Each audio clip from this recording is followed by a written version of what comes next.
Hello and welcome back to Core Finance. I'm Matt Brown. I'm joined by Ronnie Chopra, Chief Market Strategist at FIXI Markets, and we're going to talk about all things retail today. Now, Ronnie, starting off, I must confess, I'm not a fan of retail stocks.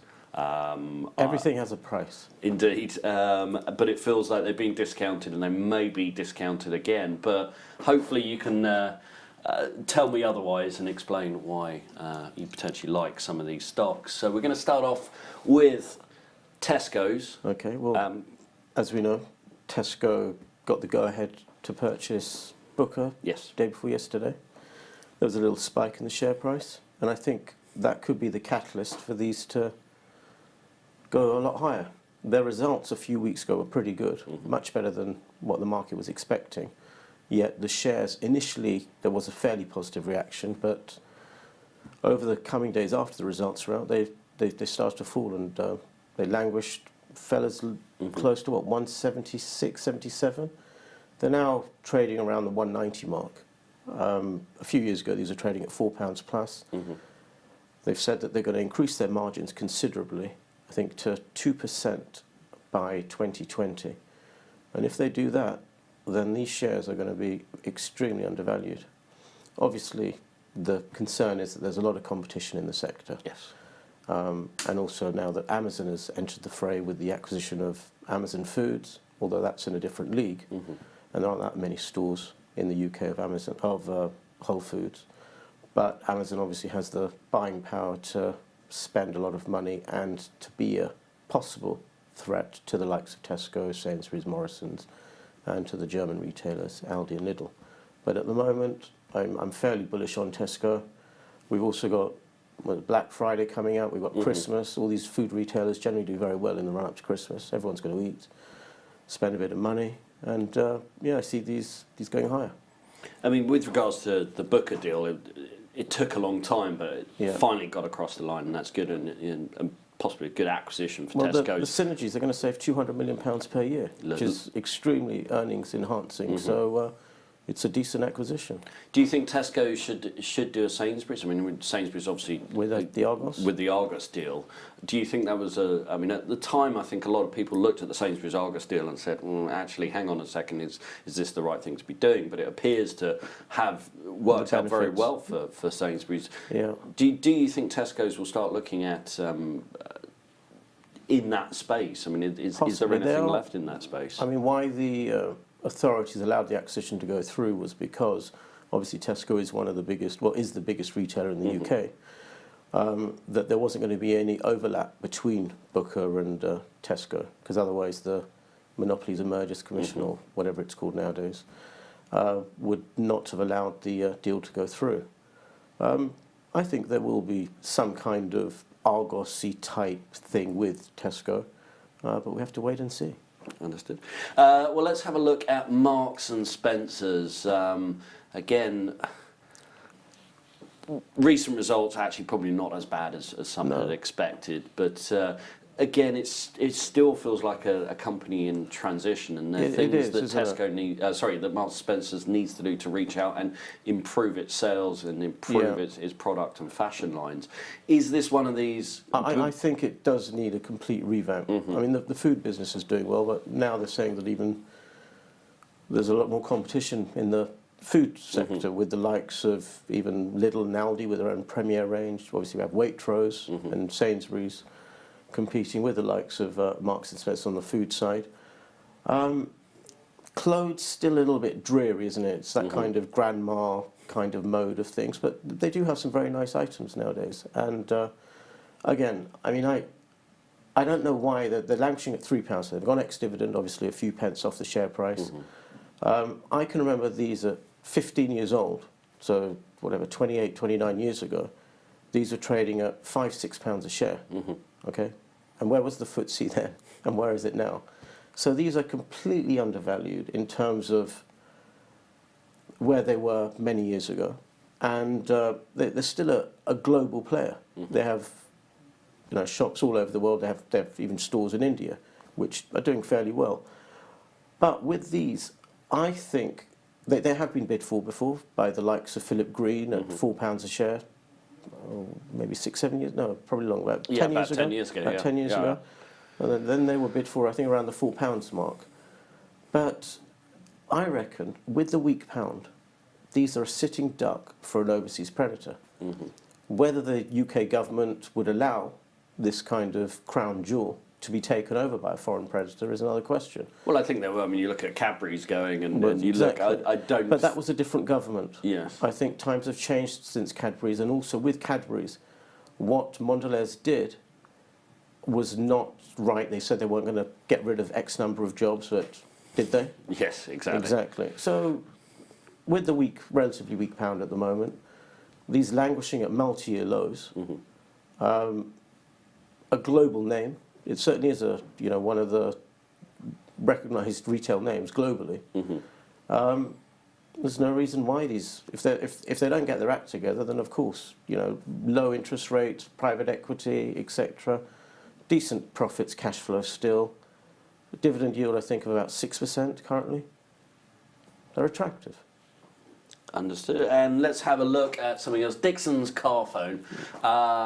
This is going from bad to worse. Yes.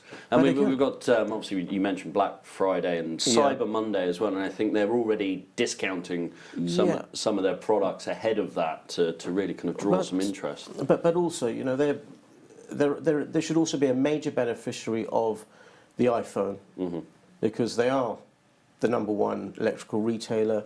They own Carphone Warehouse, or they've merged together. So with Apple going from strength to strength, these two, they're still making decent profits. Again, they're fairly big all across Europe. The shares now, I think the price-earnings ratio is under 6. Again, a dividend yield of around 6-7%. The market really doesn't like them at the moment. In the last, look at the chart. Since June, 5-6 months, they've gone down from 340, 350 down to around the 150p mark. So a lot of bad news is factored in. And there has been director buying in the last few weeks at around, I think, 165, 170.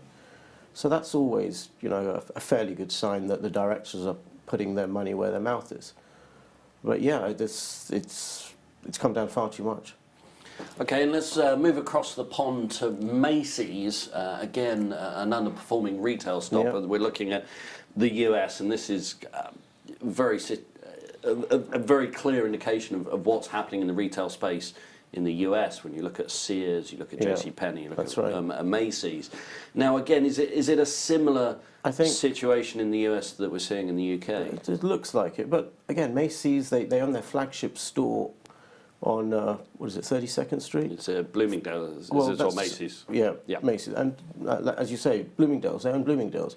That's on 68th Street in New York. With Macy's, they need to have a complete revamp. But the results were out last week, which were better than expected, which is a good sign, obviously, and the shares went up about 10-15% on the day. So there are signs of recovery, but they do need to spend money on revamping the stores. The company also is talked about as being a bid target or being asset stripped because the property value, they own a hell of a lot of property, and the market value of the company, I think, is around $6 billion, and they talk about their property portfolio worth 2 or 3 times even that. So again, the market has just taken a complete disliking to the company. I think it needs to be revamped, obviously. The store format is from the 70s or 80s. And if they don't do it, somebody else will do it. They should be asset stripped if they don't perform in the next year or so, and broken up. Bloomingdale's, on the other hand, which they do own, is a lovely store, comparable to the likes of Selfridges in the UK.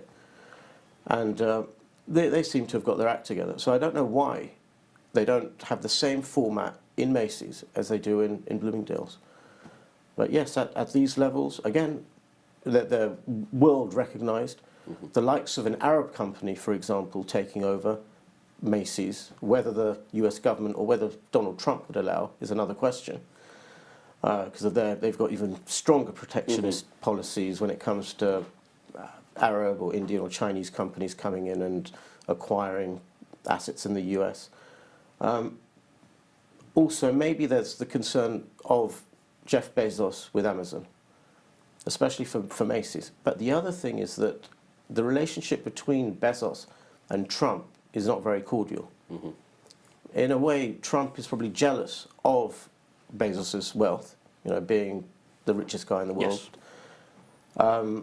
And I think that Donald Trump may, at some point, introduce some kind of saying something to the effects of Amazon's too big. And so that will give a massive boost to the whole of the US retail sector, obviously, mm-hmm. and put Bezos in his place. And Donald Trump, if he wants to do that, he will. We'll see what happens there. Just finally, you're talking about Amazon, and these are all bricks and mortar stocks. That's right. But they have their online divisions too, the likes of Dixons, Marks and Spencer's. But do they need to improve their online offering? Is that the key thing? The bricks and mortar trade, to me, is dying or almost dead. It's on its knees. But having said that, people still enjoy going to the shops. I don't. Or a lot of women do. True. I do. I prefer to buy things. I'm still old school in that I like to go and buy something in a shop rather than online. So tactile versus digital. With regards to, there's 4 stocks, just finally for our viewers, top pick out of the 4. Well, in the US we only have Macy's. I think Macy's is an attractive target, and I don't look at that many US stocks closely.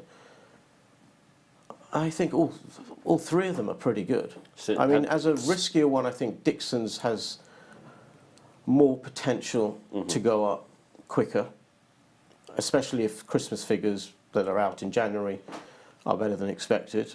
Marks and Spencer's a little slower, but if there is also the likes of Mike Ashley, I think Mike Ashley would do a wonderful job if he was to acquire Marks and Spencer's, because he knows how to make money. And he's anti-establishment. Well, you heard it here first. Ronnie, Chief Market Strategist at FIXI Markets, thank you for joining us.